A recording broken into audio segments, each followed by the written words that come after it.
with us, Brad. So today's our last sermon in this Constructing a Prayer Life series. I thought I was going into a grief series after this. I'm not actually. I'm doing a 2-week series on Sabbath, and then we'll go into a series on grief before we get into stewardship time. Woo! And we're all thrilled about that.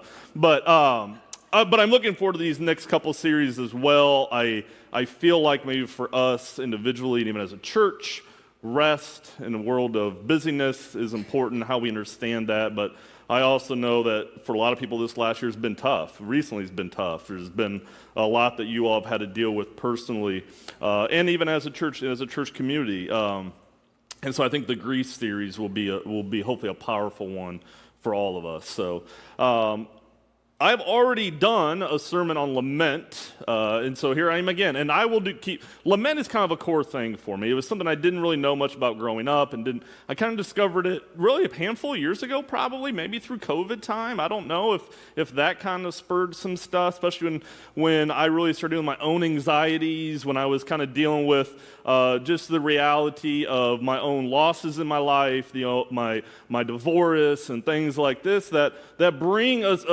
frustration and bring anger and grief and deep sadness and all these different emotions. And what do I do with this? And how to make sense of it in faith? And, as a minister, you just can't bring anything into church. You just have to be stoic. And then, I think sometimes we feel that in our jobs too. I got a job to do. I can't bring that into my job. And heaven forbid I bring that into my household. And heaven forbid I bring that into relationship. And I don't want to bore my friends with my problems, so I can't share with them. So we just suck it all down.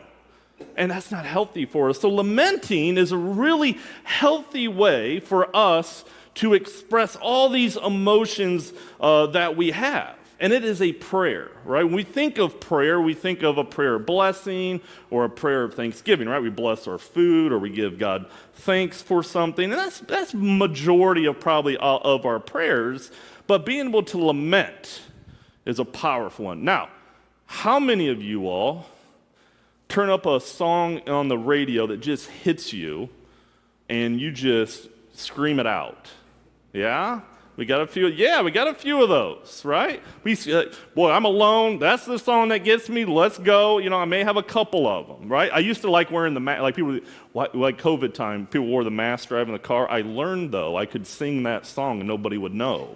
So, I did enjoy that part. So people make fun of me for, why are you in the car with a mask on? Well, I can yell my song out and nobody knows what I'm doing. So, but there's power for us. There's a release to be able to yell those words that mean so much to us. Well, lamenting as a prayer is the same thing. The Psalms remind us that this other part of faith is just as holy, right? Bringing our sorrows, our grief, our confusion, and our complaints before God is just as holy as anything else we do. And in the reading today from Psalm 102, it begins saying, "Hear my prayer, O Lord. Let my cries come to you." Right? Let my cry come to you. This psalm is not a song, because it is a type of a song. It is not a song of victory. It's a cry from the heart of someone who's really hurting, who's struggling. And it shows us kind of something profound, that is that lament, it's not the opposite of faith. Lament is faith. It is faith that trusts God enough to be completely honest. Completely honest. When we open the Psalms up and we read through the Psalms, I have researched that anywhere between 50 to 75, maybe more, maybe less, depending on how you want to categorize them, are laments. So a third to 75%, 50%, wherever we want to get, are laments. Regardless of which number we want to land on, it's a lot. That enough should show us the importance of lamenting. And these are prayers where people have all sorts of different emotions. They're scared. People are after them. They've experienced loss, they're deep in grief, they're angry at God, they can't make sense of what is happening. Why would you do this? They can be individual laments. They can be communal or national psalms of lament that we do. And Jesus even echoes a lament when he's on the cross. Tell me if these words remind you of anything. My God, why have you forsaken me? This is a lament. It's from the Psalms. My God, why have you forsaken me? Why are you so far from saving me? So far from my cries of anguish. Have you felt that? Have you felt like your cries before your prayers completely go unanswered? Nobody's listening. I can't share with my earthly people. I have faith, but man, I don't think God's responding or even paying a lick of attention to me. My God, I cry out day by day, but you do not answer. By night, but I find no rest, right? Do you ever get that? The heart just continually stirs, the mind is racing, you can't go to sleep, you wake up completely anxious, you're just nervous about all sorts of stuff. Like, we have these emotions. That's just being human. And if Jesus himself laments, if Jesus himself can't even understand at times maybe why this is happening this way, or he feels the absence from God in a moment, right? One of the toughest moments of his earthly life, up on a cross.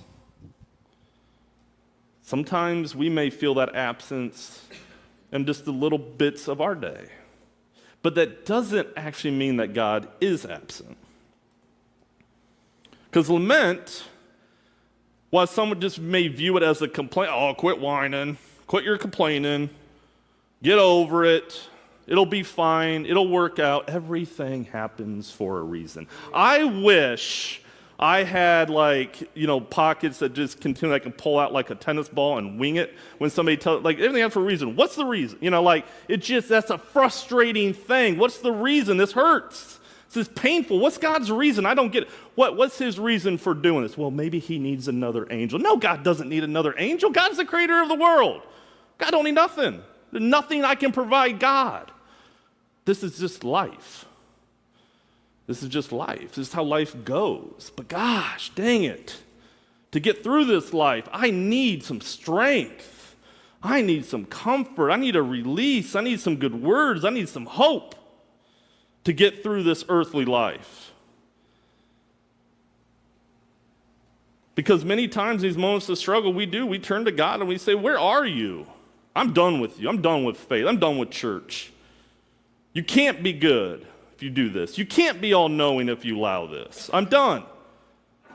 However, it's deeply human for us to express this. It's not a bad thing for us in faith to even say this.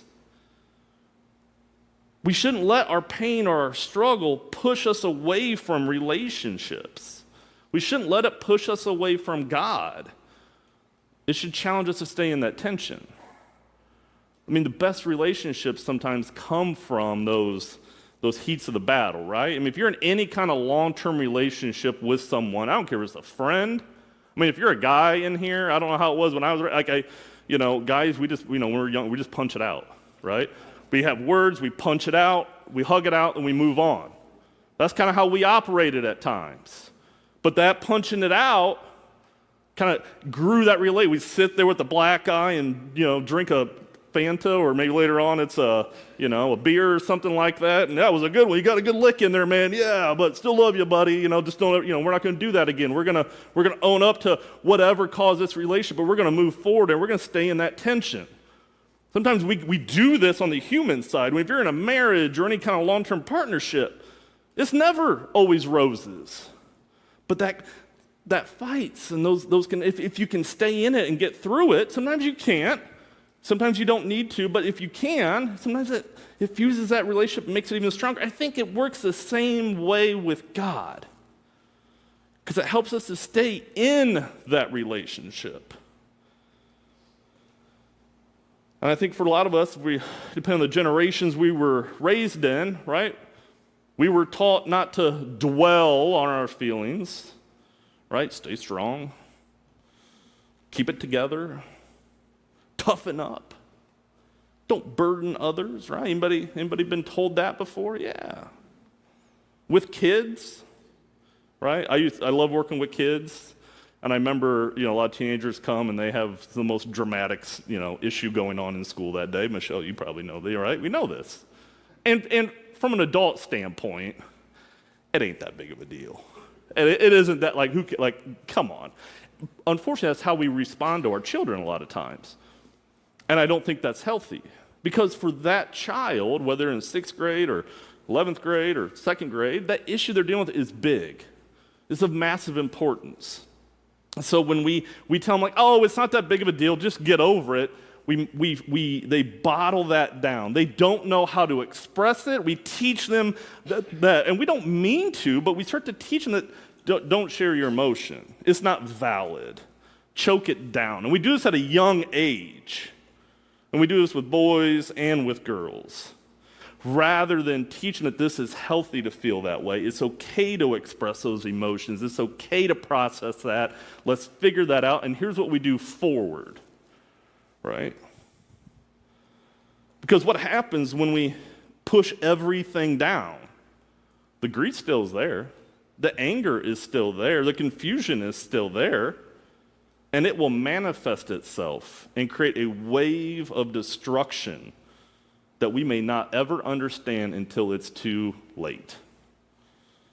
And it's ruined our relationships. It's ruined our health.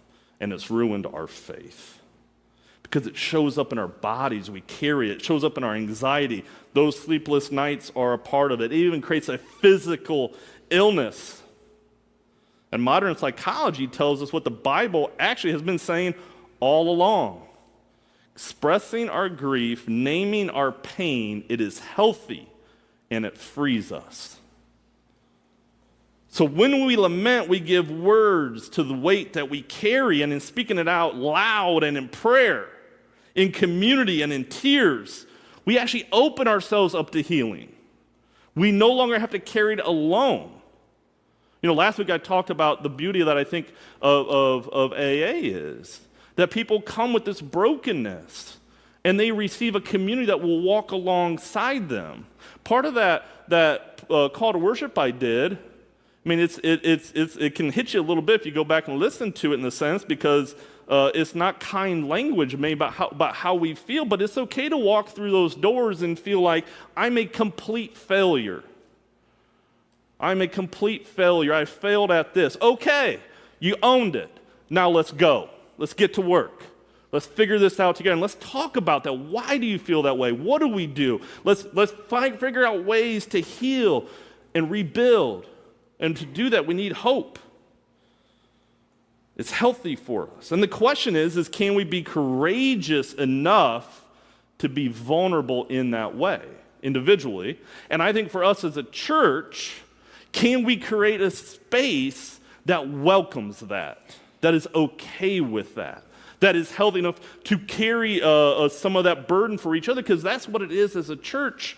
When we pray and we walk together through our elder care or any kind of care that we do, it's to help carry that with you. When we join in prayer together, I just visited with Christy Powell the other day. She said she feels your prayers. That's powerful. I think there's this misconception that lamenting is a sign of weak faith. I think it's a lot easier to choke it down than to speak it out.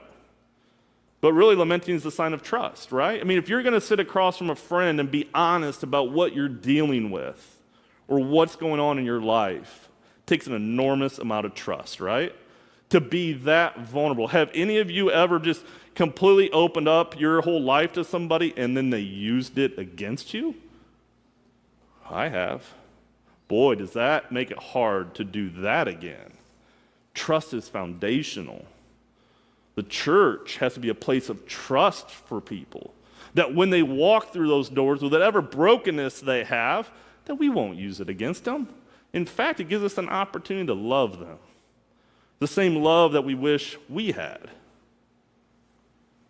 I think of my girlfriend a little bit. She grew up in a very tough upbringing. And she decided that her upbringing would not be the end of her story. So she went out and was like, I'm going to make something happen.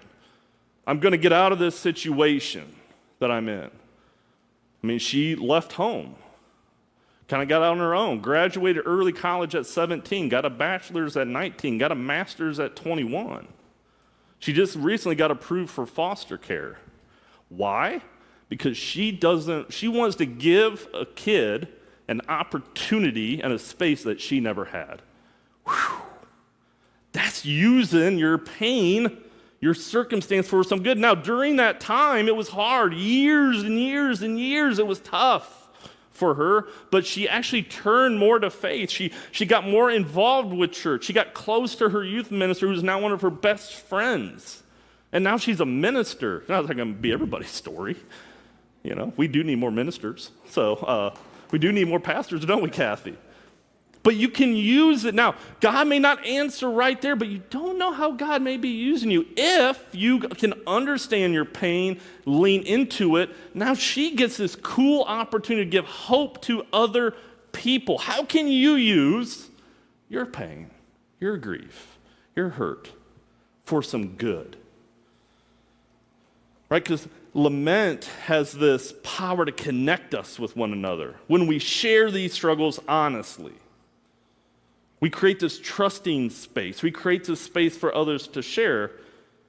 In fact, some of the most meaningful times in the life of the church come not in moments of triumph, but when we kind of sit together in sorrow, at funerals, during times of crisis, when we hold one another in prayer. It's in those moments that we live out the truth that we are the body of Christ, and we bear one another's burdens. And if you read through the Psalms of Lament, you'll notice something. They don't always end with answers. Man, I wish they did. I wish they did. I'm sure the people that are lamenting wish they did. I wish as soon as I lamented something out, God gave me an answer what to do and how to make it better, right? It's really hard as a minister, Kath, you probably feel this too. Like when people come and want to sit and talk with you, and boy, you want to go into fix-it mode, and sometimes you're like, I have no idea what to do. I have no comforting words. Because this situation just sucks. And that's what I say. This sucks. That's okay. But we're going to do it together. We're going to do it together. We're just going to name it, we're going to own it, and we're going to go forward together in this. We're going to just acknowledge it. I'm not going to try to breeze by it and water it down and make it feel better, because it's just tough. But we're going to hold hands. We're going to pray. We're going to do community together. That's what this is about. I'm going to do something to hopefully help to give you some hope, because through these struggles, we actually build a spirit of perseverance when we have that hope, right? Hope is foundational to a future. And without it, we give up before we even give God a chance to do what God can do through us. If we just give up, if my girlfriend just gave up, she would never be in this opportunity where she gets this great opportunity now to give hope and love to other people. God is constantly refining through us. I am not a believer that God does that to you, but God will help you to use that for good, for something holy. How many of you all know the song, It Is Well With My Soul? I almost dropped a bomb on music about 2 days ago saying, hey, can you guys do this song? But I didn't want to put any pressure on you. Do you know how this song came to be? If you're not sure how this song came to be, it was written by a guy by the name of Horatio Spafford. He was a Presbyterian, go Presbyterians, and a church elder. And he wrote this song in 1873. Horatio lived in Chicago. He purchased a lot of real estate in that area. Kathy, you may appreciate that. And it burned to the ground in the Great Chicago Fire. So he lost all this wealth, everything he kind of had. A couple years later, his wife and 4 children and himself planned a trip to Europe, but a work issue kept him from going. The boat that his family was on was struck by another vessel, killed his wife, or his wife survived, but his 4 children died. And it was when he was traveling to meet his wife, after this accident, is when he wrote this song, It Is Well With My Soul. His deep grief, he wrote a lament that now has lasted over 150 years and has been resung in different ways. In fact, I listened to it on the way in just to get me in the mindset today. I challenge you to listen to it today, knowing the background. It's a popular song at funeral services now. One of the most popular. Isn't that something? And I don't know why, because in this time of great loss and grief, he turned to his faith. He expressed to God through song his pain. And this song has provided comfort and tears and hope for others as they sing the song in their deep grief. That's how God uses it. So through our laments, with the help of God and others, we can find hope, and then we get this opportunity to give it. And while Psalm 102 begins with tears, by the end, it declares prosperity will serve him. Future generations will be told about the Lord. They will proclaim his righteousness, declaring to people yet unborn, he has done it. So just like Horatio, who wrote this song, it starts with a cry, pain, but ends with still declaring how great God is. Because lament is not the end of the story, it's the pathway to hope. By naming our grief, we clear space for God's healing love. By voicing our sorrow, we open ourselves up to the possibility of joy returning. And as Psalm 35 goes, weeping may linger for the night, but joy comes in the morning. So what does this mean for us? It means to make room for lament in your prayers. When you pray, don't feel you must only bring gratitude. God also wants your tears, your doubts, your questions. They are also holy offerings. Give yourself permission to grieve. Especially as we grow older, we carry a lot of losses. I hear from people as they age constantly how hard it is when they lose friends, or if they're down to being the last brother or sister in a family, or the last friend in a friend group from high school. That is tough. That is hard. It's okay. We got you. Practice communal lament. Sometimes we need to lament together as a church. It's okay for us to stand up here and say, well, dang it all, this stinks. This sucks a little bit. All right, we named it, let's go. What are we going to do together? Because I think a lot of people, I just talked to a church the other day, they're still holding on to the grief and pain of COVID. They haven't moved past. And not saying that they still don't have that grief and pain, but they've just kind of got stuck. They've named it, but they haven't figured out the healing part of it. And it's really just rooted them and held them still. So when we do this communal lament together, we can figure out the way forward together. And this is whether it's for tragedies that happen in our churches, hardships that happen, struggles that are happening together as a church, or maybe there's an issue that for us as a church inspires us, that makes us angry. You know, I lamented the other day when I preached and I was talking about women and that was a lament. I'm passionate about that. I hate to see what Christians are doing and saying about certain issues right now. It frustrates me, makes me angry. I'm lamenting to God. Why are you giving them a pulpit, God? Why are our voices so quiet, God? Why is my voice not lifted up? Why are others' voices not lifted up? Why is Kathy's voice not lifted up? Well, dang it all, we're going to figure that out. We're going to get lifted up. That's a lament, but we're going to move forward. We're going to keep preaching hope and love to people.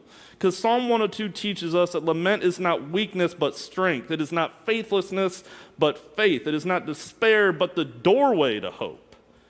So don't be afraid to lament. See it as a gift, as a spiritual practice, even as a kind of healing. Sing that song on the way home and scream it out. And may we remember this, the God who hears our praise is the same God who hears our cries. The God who welcomes our joy is the same God who welcomes our sorrow. Amen.